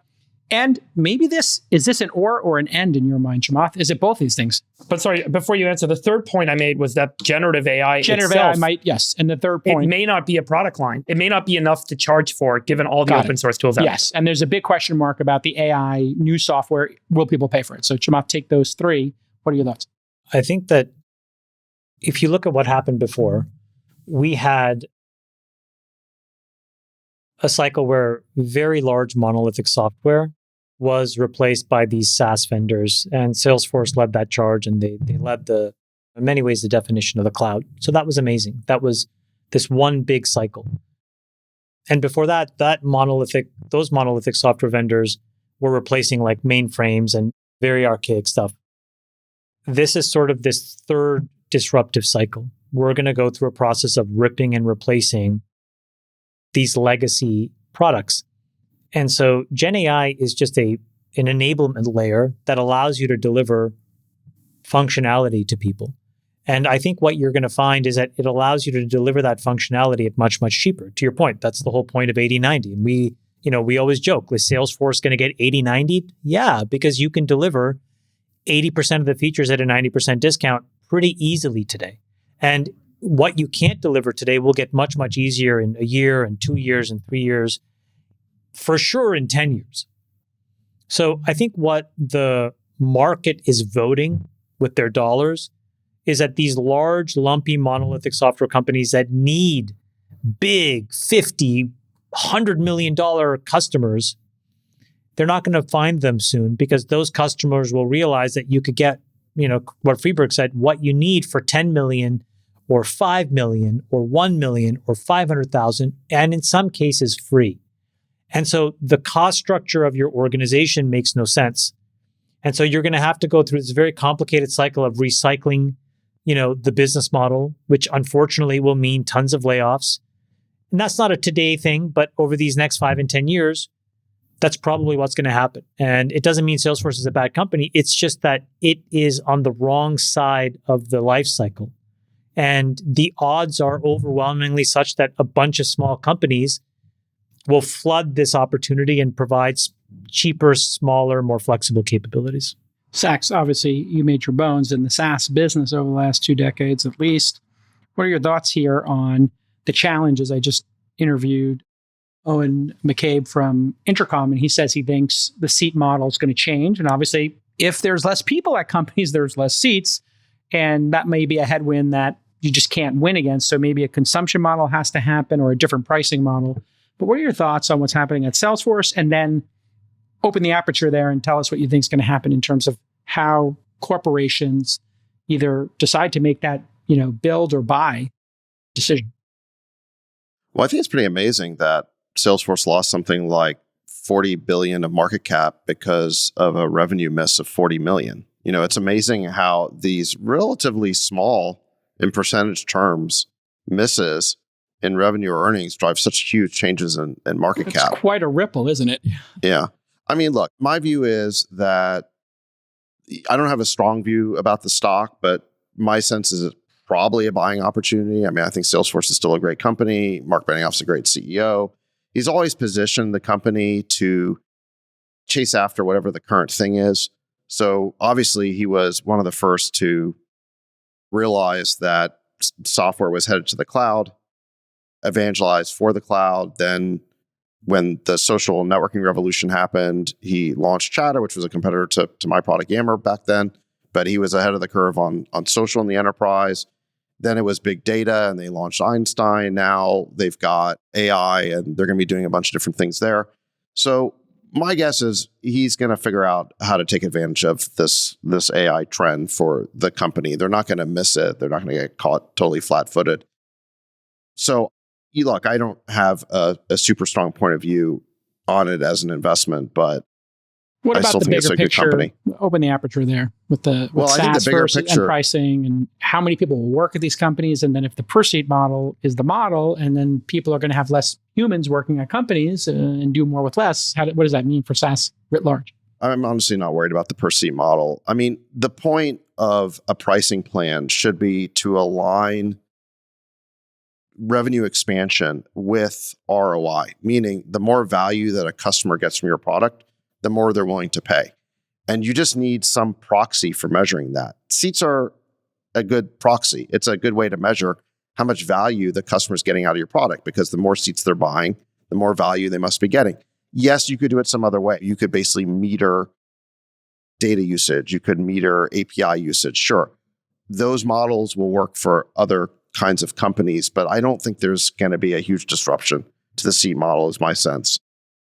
Look, I think the bigger issue here is that their forecast was soft, right? They are forecasting sub 10% revenue growth. They're going and this is why the stock got punished. And I'm seeing that a bunch of SaaS companies are kind of hurting today now in the wake of this. They're down like 5%, not 20, but so I wonder if what the market is wondering is whether there's a more general slowdown that we're on the precipice of. I don't think that explains 40 to 20% drop in a day. I think typically these public market investors internalize a bunch of fears and they don't execute on those fears. And then when given an opportunity, they just barf it all out because it's like now it's acceptable. And so to your point, David, like it was such like an insignificant revenue miss so as to not even be important, quite honestly. But the reason it's down 20% is I think folks have internalized a different set of risks. And then they've found an escape hatch where they have plausible deniability for selling. That's just what a lot of public market investors do. I don't think it's a coincidence that we just had the GDP forecast revised down for the latest quarter. What was it? It's down to like 1.4%. One something, yeah. We talked about this last week because this number's fake. The economy is looking pretty soft right now. Which is, I guess, a good jumping off point, which is what do we think is happening here with the economy and then interest rates? Because the whole goal here was to get us under, get us close to 2%, get rid of the 3 handle at least in terms of interest going up, and maybe get the consumers to not be spending so much money, which is crazy to think about, or maybe get more people laid off and have the unemployment not so low. Remember when everyone was talking about soft landing? Yeah. The reason why they were having that conversation is because the Fed jacked up interest rates really suddenly from roughly 0 to 5.5%. And it worked. That has an impact on people's consumption because debt is much more expensive. So again, it's worked. Hard to buy a house, harder to buy a car. Anything you need to finance gets much harder. It took a long time for this to work its way through the economy, but I think we're finally seeing it now. I think that's exactly right. I think we're here when you see that 3 handle, like, does it go down? You know what's very interesting about the 2% target? I went down the rabbit hole to try to figure out that 2% target. Like, I was like, who came up with 2% as a number? Like, why isn't it 3 or 2.5 or 1.5 or 1? It's a guy in New Zealand who was, came up with what he thought was a good target, 2%. The world adopted it. So going back to our conversation about experts. Yeah. And he just freely admits it. He's just like, I just thought 3% seemed like the right number. It wasn't too high, wasn't too low. And it's kind of healthy to have things go up in price because that means like the economy's growing. It's just a random target, 2%. It was his gut. Incredible, right? Incredible. Yeah. I mean, if you look at this, we are at, 3.6% annualized CPI inflation and 1.3% annualized GDP growth and a 4.7% 30-year treasury yield. This is, I don't know what else is more definitional of stagflation. The economy is not growing, prices are going up, and the cost to borrow has gone through the roof. Yeah, someone's got to give. And then also, if they keep raising taxes, it's giving. Like their plans are, then affluent people are going to be trying to protect their assets. And who's they? I'm just thinking like a politician. Like if a politician were to raise taxes dramatically. But which I'm not picking anybody. I don't want you to have Biden derangement syndrome here, Sacks. Okay? Well, I can promise you this. I don't think Trump's going to raise taxes, but Biden will if he has the trifecta. Absolutely. Absolutely. That's why I'll see you Thursday night with my $50,000 check. I can't wait to be there. Yeah, it's going to easily be paid for by my tax cut. Just to jump back for a second on the Salesforce point. So, Salesforce faces these challenges, but it's still led by Mark Benioff. Absolutely. That dude's tremendous. And if you look at the performance of the average public company, regardless of the sector that business operates in, that is run by a hired CEO versus run by a founder CEO. Yeah. The founder public companies that have gone public, achieved a $10 billion market cap, and are still founder run as the CEO from there, outperform nearly any index you look at. Okay. And this is, I think, like a really key point. You could probably put together, I think some people have done this, put together a founder portfolio, but I wouldn't count out Benioff just because of some of the stuff that we talked about. That's my view. Because founders can and will maneuver their way to success. That is the hunger of the entrepreneur. Let's do our draft. The one founders you should not bet against. Which founder would you least want to short? Chamath, you're first in the draft. Who do you got? Who would you not want to bet against? Worst person to bet against. Sorry, what do you mean? Like founders? Any entrepreneur in history. We already know what happened when people tried to short Elon. They got incinerated. Barbecue sauce, okay. You picked Elon in the draft then? That's number one. Chamath, who you got? Yeah, no, that's easy. I would pick him too. Okay, but we got to pick somebody else. That's why it's a draft. He already took Elon. I got to take the next person. It could be anybody. It doesn't have to be alive. Doesn't have to be in position right now. Who would I? Sorry, what founder would you least likely to short? An entrepreneur you least want to short. Well, you have Elon. He took Ellison. Elon. Larry Okay, Ellison? Larson's yours. Hold on. Now, Freeberg, you get to go in the draft. Who do you got? I don't know I mean, all these founders, I don't know how to pick one. I mean, what are you I'm going to you're go asking? with. I'm going to go with. I'm going to go with Bill Gates. What? He's I not thought a I was dogging CEO his of prime. anything. No, What? I said it could be any period of Oh, time. yeah, now that you know the stock performance, what are you talking about? I just think even in the next in So his your prime, position- jobs. your position- hold on. You're going to go out on a limb. You're going to go out on a limb and say that Yes. when Bill I Gates wouldn't was bet doing his against legendary Gates. run, I wouldn't have shorted it. Absolutely. I also wouldn't short Michael Jordan or LeBron James. Steph Curry definitely wouldn't want to get bet against him. All right, everybody. Breaking news today in the law being fair. I'm sorry. Today in lawfare, depending on your view, Trump was found guilty on all 34 felony charges. You can choose your own framing here. Some say it's election interference. Some people are referring to this as the hush money porn star case. Other people are calling it the deep state lawfare case. The jury deliberated for about a day and a half. Trial lasted 6 weeks, include testimony from 20 witnesses. Key moment seems to have been Trump's CFO, Weiselberg, who's, I think, in jail right now for other charges, outlining the terms of the payments to Michael Cohen, the disgraced lying attorney who recorded Trump's conversations. And that's, I think, all I can tell you about this, except for maybe the sentencing is coming up. It's going to be July 11th, which is but 4 days before the RNC. Clearly, a sad day for America. I'm not sure if anybody on the panel has any opinions on the Trump verdict, but let's just randomly start with you, David. Any thoughts on Trump being convicted of 34 felonies in this case? Well, first of all, in terms of understanding this case, I think it's important to understand that both Merrick Garland's DOJ and former Manhattan DA Cyrus Vance, they looked at this case, they looked at these charges, and they passed on bringing this case. Alvin Bragg, who was a Soros-funded DA, he won a hotly contested race to succeed Vance by pledging to get Trump. And that's why he brought this case. And in order to bring these charges, he had to use a creative legal formula that turned a misdemeanor charge of falsifying business records, a charge that would have been past the statute of limitations, into a felony by claiming it was in the service of a second crime, but he never named exactly what that crime was or proved that it happened. And I think it's safe to say that a case like this, which is novel and creative and torturous, would never have been brought against anybody but Trump. Now, there's about 5 different grounds for appeal on this. Number 1, the judge is a Biden donor with a daughter who works for Biden. Number 2, prejudicial and irrelevant evidence was admitted that should have been excluded, including Stormy Daniels' testimony. Number 3, Trump was not able to call his expert in election law, former head of the FEC, Bradley Smith. Number 4, the prosecution never named the second crime. And then number 5, the judge let the jury pick from a range of options for what the second crime might be, including tax crimes for which no evidence was presented and federal election crimes for which the court had no jurisdiction.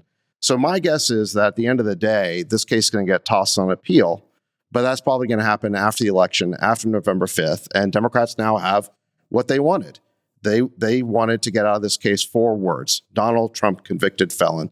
And you're going to be hearing that phrase, convicted felon, repeated ad nauseum from now until November 5th. And I think that's the whole point of this case. Freeberg, your take. No, I mean, it felt like this was always a win-win trial for Trump. If he gets convicted, then, the conversation that we're hearing now, this was an unfair conviction. How could they do this? This is lawfare. And if he doesn't get convicted, they tried to burn him at the stake. How could they try and do that? Clearly, he's innocent. He was made innocent. So, it never really struck me as being a smart. I'm not a political guy, but the political calculus just seemed off on this entirely. It certainly wasn't clear what they were trying to accomplish. Either way, Trump looks good. And I think we saw tonight reports that his website for making donations crashed. A lot of people started making public statements on Twitter that are not typically Republican donors, that they're donating a lot of money to Donald Trump coming out of this. And so it is clearly infuriating a lot of people that, as Sacks points out, something that some people are considering to be, a bookkeeping or accounting crime has turned into 34 felony convictions. It feels unfair. It feels like the wrong decision. And it's going to infuriate people because people worry about the quality of the justice system. Anyone who's sitting in the middle as an independent or an undecided, I think it is much more likely that they are going to have sympathy for Donald Trump coming out of this, not admonishment. Chamath, your take. I think that if you went into this looking to confirm your hatred of President Trump, you were the one that was given red meat. And I think that if you were undecided or pro-President Trump, you probably found more reason to support him for all the reasons that Freeberg said. The thing that's unique about this specific trial that I found rather interesting was the diversity of people who just couldn't understand what this trial was about. Whether it was Bill Barr, who worked for him but was not a huge fan of his, nor was, Trump, or vice versa, right? To an Alan Dershowitz, to a Cyrus Vance. You had Democrats and Republicans and independents, legal scholars, legal experts, some who liked President Trump, some who did not, some who got along with him, some who did not, some who fought with him, some who did not, some who got fired by him, some who did not. And they were all categorically confused about what this whole thing was about. I'm not legally well-versed enough to understand what it was. So as a layman, you then tend to go to this next obvious thing, which is you have to bucket this decision as, here are some experts and what they know is better than what I know. And we talked about this earlier on the pod today when it came to Fauci, and it turned out to not be so true. Or you go to this other place where are there systems of government that can be convoluted and turned in the favor of the majority who's in power against someone that they feel is a threat. And we've talked about that as well with respect to how some of these governmental institutions have targeted some of our friends. So I think that we're in a very precarious moment where the systems of governments in the United States are a little bit more fragile than they were the moment before. Okay, if people were wondering what the case is actually about, falsifying business records, this is a pretty serious crime in New York City. Basically, when people don't keep correct records, when they're committing crimes, this is taken seriously in New York because it is the financial capital of the world. They've got a long history, whether it's, Bernie Madoff, Enron, et cetera, of pursuing these. I don't know why this didn't get communicated well to the public, but there were obviously tons of business records falsified here, and they basically admitted to it. Michael Cohen had pleaded guilty to it already. And so it really feels like a misdemeanor. And then to understand what happened after that, there is a law in New York, as Sacks correctly pointed out, on top of the falsifying of business records, which New York takes deadly seriously. And they put this in every indictment when people do it because they want the accountants, lawyers, CFOs to behave themselves and not cheat the public. The election interference, also taken very seriously in New York. There's been tons of cases. Again, typically minor things, but people who do things like try to stuff ballots, et cetera. And so you put those two together. If you do if you falsify business records and you do it as part of a second crime, which he did, which he was convicted of, then you get these penalties. So that is the explanation of the case. That was why he was found guilty. It's pretty easy to figure this all out. If you don't know all this, it's because you didn't take the time to read anything about the case in terms of the basic heuristics of it, which I think is because people are burned out on this. Trump has committed so many misdemeanors and crimes over time that we're kind of used to it. And, my personal take on it, and I'll just leave it at this, is I think it's going to be a speeding ticket. I do think it's going to get overturned. I think Trump has done this his whole career. I lived in New York. All these real estate guys were doing all these kind of like little ticky-tacky cheating things. And I do think that this was politically motivated. What was the second crime, Jacob? If you understand the case election so well. interference. Election. But what does that mean? You're not allowed to interfere with an election. So the theory here, which the jury unanimously voted in front of over these 6 or 7 weeks, election interference was because Trump was in dire straits. After the Access Hollywood tape came out that weekend, when he admitted to assaulting women. The grab him by the blank came out. His team, in this case, admitted, including his assistant, Michael Cohen, Alan Weisselberg, and of course the guy from the National Enquirer, Pecker, all of them agreed, testified, and just were completely honest that this payment and the reason they bought these people off was because they were scared that it would reduce his chances of being elected. They were in panic mode. They all testified to that.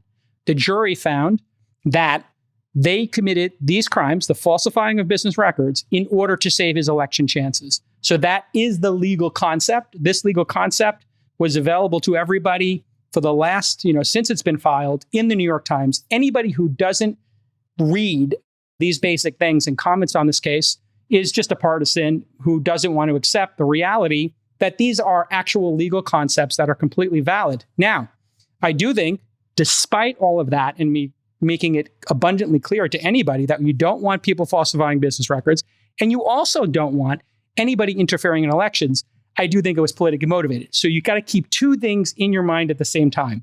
It's politically motivated. Trump commits crimes regularly, often, but they tend to be ticky-tacky fines. You just said it was going to be reversed on appeal. So if you're so confident it's a crime, then why do you also say it's going to get reversed? Yeah, because I think, I'll let me restate that. I think he's going to get a speeding ticket. I don't think the case is going to reverse. I think there's going to be some sort of a pardon. Now, this is a state kind of situation, so it wouldn't be Biden who would pardon it. It would be the governor. And I think what's going to happen is somebody like Trump, Teflon Don, he's called that for a reason. He gets away with it every time. He's rich. He's powerful. Like all rich and powerful people, you have to really do something heinous to wind up in jail. So I think it's going to be a speeding ticket.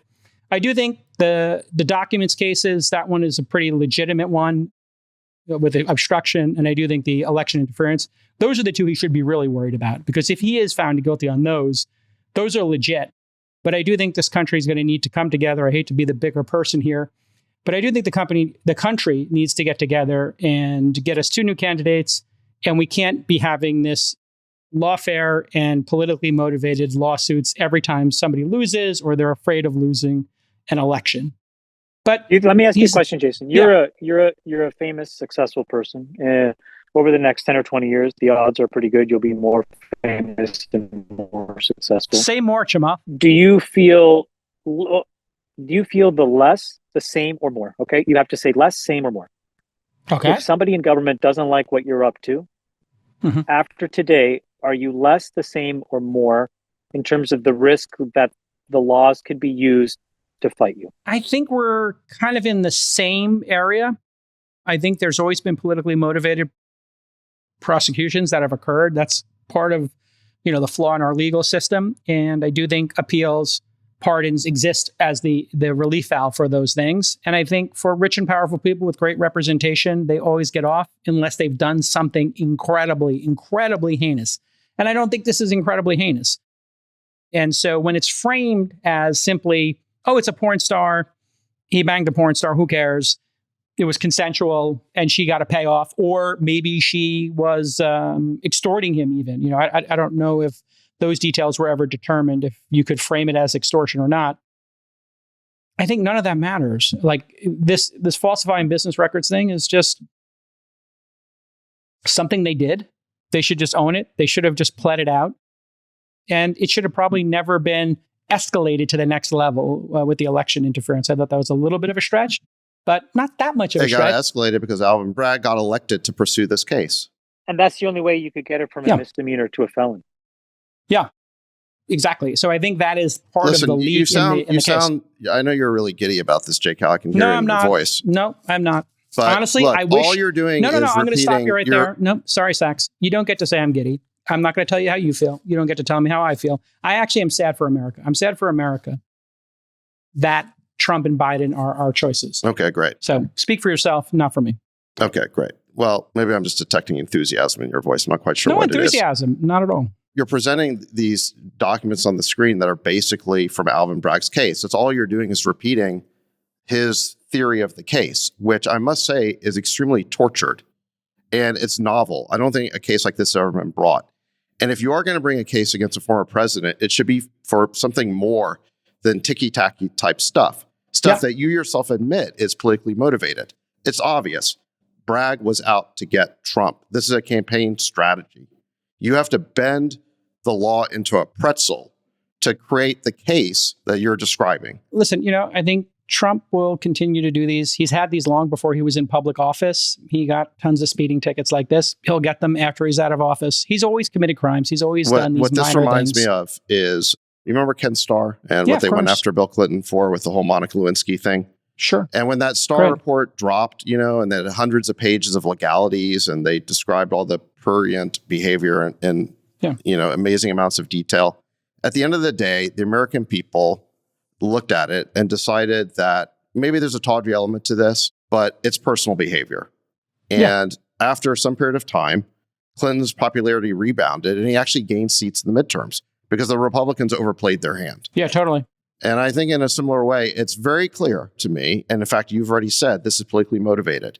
And they basically have taken some sort of bookkeeping error that was a misdemeanor, that was past the statute of limitations, and they've combined it again with this very novel legal theory about somehow committing fraud in the election, which, by the way, was not actually proven in the case. And as part of the jury instructions, again, the judge allowed the jury to have a multiple choice on what the second crime was, which is what a lot of legal experts think will become the basis for appeal. So again, this whole case was tortured. It was politically motivated. I would go so far as to say it's a sham. It's an outrage. And I think people are reacting as though it's an outrage. And again, if you're going to bring a case, not just against a former president, but the current frontrunner to be the next president, it better be something important, not this ticky-tacky thing that the way you describe it as being ticky-tacky. Why even waste the public's time with this? Why even spend all the money pursuing this? Well, I think and I told you why. Would be, I think As the answer Donald would be, Trump convicted felon, that's the reason why. The media wants that talking point. They may. And by the way, if you want to make a switcheroo and get a different candidate than Joe Biden, that's not going to happen now because Democrats and the media think that this is their salvation. They know they're running a candidate. It's not going to be. The obstruction case and the January 6th case, those are legit cases. They should have just gone after those because those are the ones that are completely legit. But here we are. The Democratic Party knows they're running a candidate who can't debate, who can't put two sentences together, who can barely find his way off a stage, whose policies are coming home to roost. The economy, like we talked about on the show, is slowing down very rapidly. His foreign policy is a disaster. But they think that somehow this is going to be his salvation, is being able to say that Donald Trump is a felon. That's their plan. Yep. And I think at the end of the day, this is probably not going to work. All right, there you have it, folks. There's your quick hot take around the horn with your bestie on Trump being convicted by a jury in New York today. He'll be sentenced on July 11th, and we'll see what happens there. The market also, after we talked about Salesforce, a bunch of the SaaS companies took a dive in the after hours. Freeberg, any thoughts there as we quickly wrap up? Not just SaaS, but also Dell. And in particular, Dell reported their stock is down 20% after hours. So I do wonder if there is a slow reckoning underway right now in technology that's, as we talked about in the show, a function of both kind of an economic slowdown, so enterprises making fewer investments, but they clearly called out the increased cost associated with AI. So they are spending quite a lot, and their COGS on AI systems is much higher. And so they're showing a lot more cash burn. And I think this is to Chamath's point. Chamath's been talking for a while. This is unsustainable. Guys, I've been saying this now for a month, so let's just be precise again. You cannot spend this kind of money and show no incremental revenue potential. So while this is incredible for NVIDIA, the chicken is coming home to roost. Because if you do not start seeing revenue flow to the bottom line of these companies that are spending $26 billion a quarter, the market cap of NVIDIA is not what the market cap of NVIDIA should be. And all of these other companies are going to get punished for spending this kind of money. Now, Dell is a unique example in the sense that I actually think it's a beneficiary of spend. And I think that it will build data centers and it will actually do well in the move to AI because it's a very smartly positioned pick and shovels provider. But the threshold question is, where are all these newfangled things that we're supposed to see that justifies $100 billion of chip spend a year, $200 billion of energy spend, $100 billion of all this other stuff? Guys, we're now spending $750 billion. This is on the order of a national transfer payment. And we've seen nothing to show for it except that you can mimic somebody's voice and you can make like a cat jump on another cat. I mean, making a developer 30 or 40% more efficient, that's actually legit. But I will say that hasn't happened yet either. No, that's totally happened yet either, no, that's happening in startups right now. I'm seeing startups with 4 developers do what just a couple of years ago they would need 8 to do. And that's the premise of your 80-90 company, isn't honestly, it? I think that developers can go faster with these tools. But these are aspirational things. When you take for example, a 30,000 person company, it is not true that those engineers are now all of a sudden as productive as 130,000 employees. It's not even true that 1,000 employee company is as productive as a 4,000 person company. And the reason is for one very specific thing. Even as all of these next generation models get released, the practical threshold problem is when you introduce a completely new way of doing things into an existing workforce, what happens is people push back. And even in the companies that I own, where I could theoretically mandate, you must use these tools because I am the owner of this company. It doesn't happen. And so I think what you're really seeing, Jason, is a few people embrace it. Those people may be 50 to 100% more productive. But when you blend that into the entire workforce, it's still a single-digit percentage, which means the overall productivity gains are nominal. Yeah, I think that's a fair point because you're being forced to spend, again, $750 billion a year. It doesn't all hang together yet. Yeah, I agree. There's going to be a bit of a gap there. And I am biased because I see startups which are always looking for the most resourceful way to do things. And you're talking about large enterprises, which are slow to adopt, right? No, and I think we both could be right here. Yeah. You get around the innovator's dilemma by saying, guys, you need to be AI first from the outset, which a startup can do because they can recruit people that, for example, with 80-90, same thing. You must use these tools. For example, we are not allowed to have any administrative staff. Everything is done by an agent or workflow. But that's because we're a new company and we can make those decisions.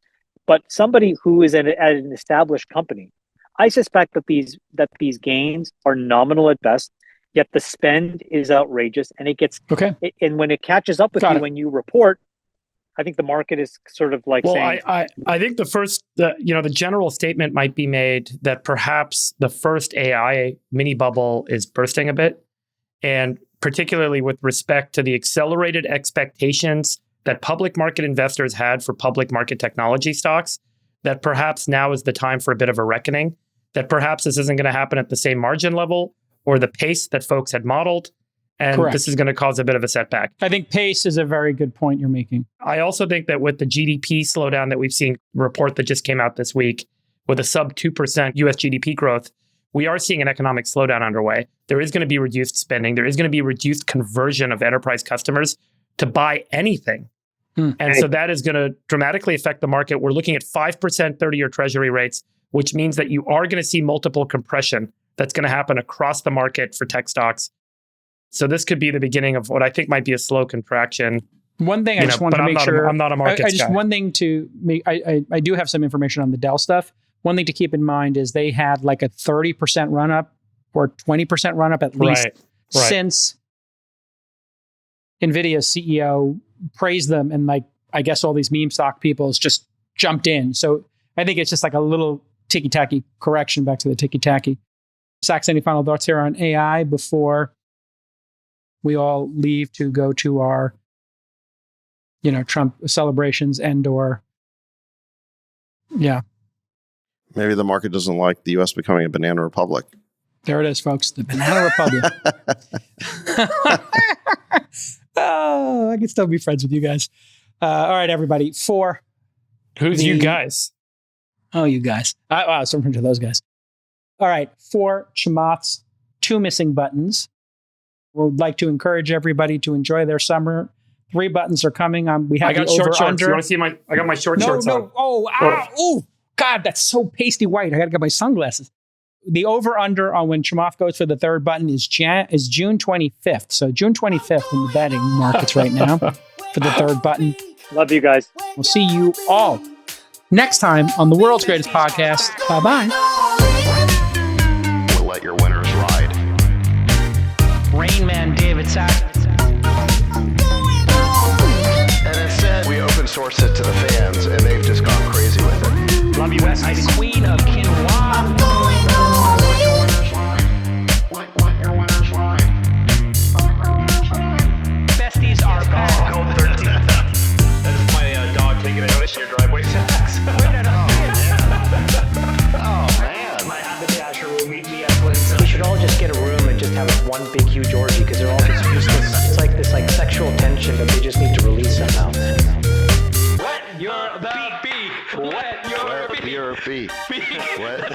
We need to get merch. Besties are I'm back. going all in.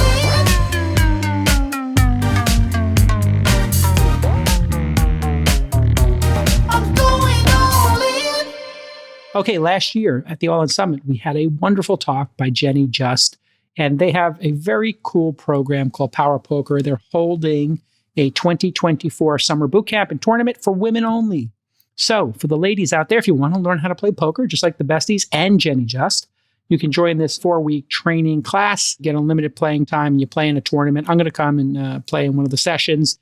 But here's the great part. We donated a ticket because we think it's worth encouraging women to join the poker community. And so there's a $7,500 All-In Summit 2024 ticket at stake. There's only 80 spots. Go ahead and join at pokerpower.com/summer-bootcamp. pokerpower.com/summer-bootcamp. It's going to fill up quick. I know a number of the women who work at my venture firm launch have joined, and they're looking forward to learning poker again. 80 spots. I think they charge $100 just to make sure you show up. And there's an All-In Summit ticket there for you. You can actually see the video of this podcast on YouTube, youtube.com/@allin, or just search All In Podcast and hit the alert bell, and you'll get updates when we post. And we're going to do a party in Vegas, my understanding, when we hit 1 million subscribers. So look for that as well. You can follow us on x.com/theallinpod. TikTok is all_in_talk. Instagram, the All In Pod. And on LinkedIn, just search for the All In Podcast. You can follow Chamath at x.com/Chamath. And you can sign up for a Substack at chamath.substack.com. I do. Freeberg can be followed at x.com/Freeberg. And Ohalo is hiring. Click on the careers page at ohalogenetics.com. 3, 2. Okay, everybody, follow Sacks at x.com/David Sacks and check out Sacks' Slack killer, Glue, at glue.ai. I'm Jason Calacanis. I am x.com/Jason. And if you want to see pictures of my bulldogs and the food I'm eating, go to instagram.com/Jason in the First Name Club. You can listen to my other podcast, This Week in Startups. Just search for it on YouTube or your favorite podcast player. We are hiring a researcher. Apply to be a researcher doing primary research and working with me and producer Nick, working in data and science and being able to do great research, finance, etc. allinpodcast.co/research. It's a full-time job working with us, the Besties. And really excited about my investment in Athena. Go to AthenaWow.com and get yourself a bit of a discount from your boy J Cal. AthenaWow.com. We'll see you all next time on the All In Podcast.